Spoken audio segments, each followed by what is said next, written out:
Et bonjour à tous, c'est Agribel, donc bienvenue pour cette nouvelle vidéo. Donc aujourd'hui, on va passer les bouseuses ou les mousseuses, c'est comme vous voulez. Du coup dans tous nos champs d'herbe qui sont pas trop humides. On a des prairies qui sont assez humides, du coup on va pas les faire. Donc là on a attelé le 8110 sur les mousseuses qu'on a en Kuma, qu'on nous a prêté du coup.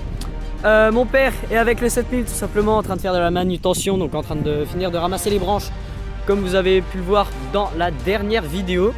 Car dans la dernière vidéo tout simplement on a vu l'élagage. Donc tous les champs ici tout autour sont élagués. Donc allez, je vous laisse profiter des plans, je fais quelques plans au drone, je vous fais quelques plans au sol. Profitez bien de la vidéo, n'hésitez pas à vous abonner, à commenter, à partager, à vous abonner à mon compte Instagram et TikTok. Ça fait toujours plaisir. Allez, bonne vidéo.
Donc là du coup on est avec le 8110 de chez Massey Ferguson, 110 chevaux.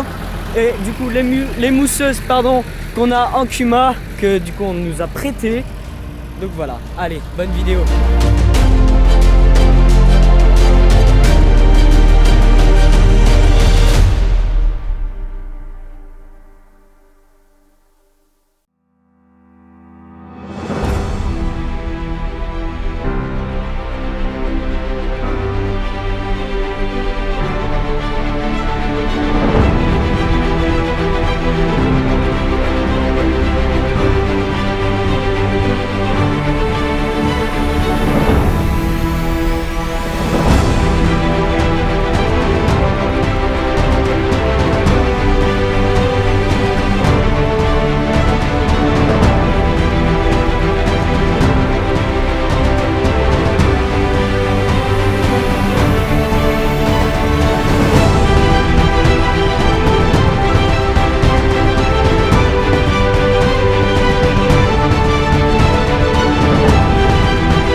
J'espère que les petits plans vous auront plu.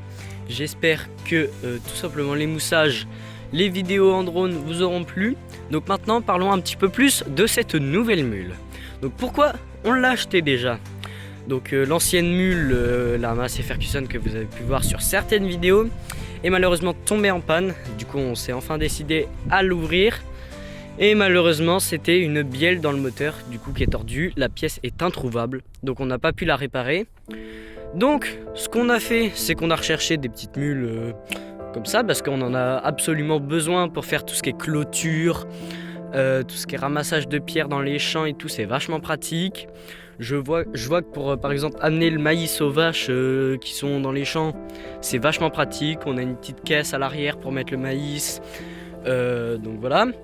Donc les nouveautés sur cette mule là qu'on n'avait pas sur l'autre, on a déjà un pare-brise en plexiglas ainsi qu'un toit.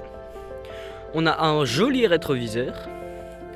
Ensuite du coup les sièges sont un peu moins confortables, mais ça suffit pour ce qu'on en a besoin. On a un joli compteur de vitesse, un joli tableau de bord. Qu'est-ce qu'on a d'autre? On a une benne basculante électrique, donc la benne se lève toute seule électriquement en appuyant sur un bouton. C'est beaucoup plus facile parce que l'ancienne c'était un clippé qu'il fallait enlever et après il fallait forcer de toutes ses forces pour pouvoir benner. Quelquefois quand on avait des pierres dedans c'était vachement dur, donc là déjà ça va être plus facile.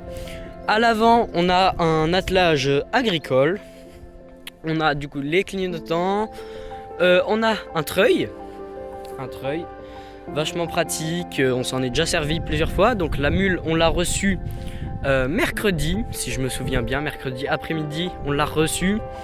Donc voilà, elle est arrivée toute belle, toute propre. On l'avait essayé avant dans un concessionnaire.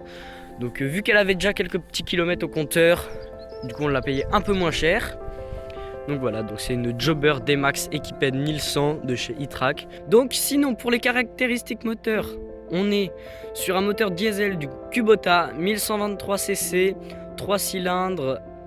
On a des injections électroniques, une direction assistée, une benne basculante électrique, un treuil de 1 tonne 360, une banquette 3 places, un pare-brise plexiglas, un attelage agricole avant et arrière, une bavette de protection à l'arrière que je vous ai pas fait voir. On a aussi une homologation du coup pour route en 3 places en homologation agricole. On a fait à peu près le tour, du coup on l'a pris en noir. C'est salissant, mais pour ce qu'on en a à faire, c'est très bien. On a un petit pare-buffle à l'avant, aussi très petit, mais bon, ça fait l'affaire. On a aussi, je crois, un pare-buffle sur les côtés, pardon, ce qu'on n'avait pas sur la mule, du coup, la Massey Ferguson. Du coup, les petites bavettes à l'arrière.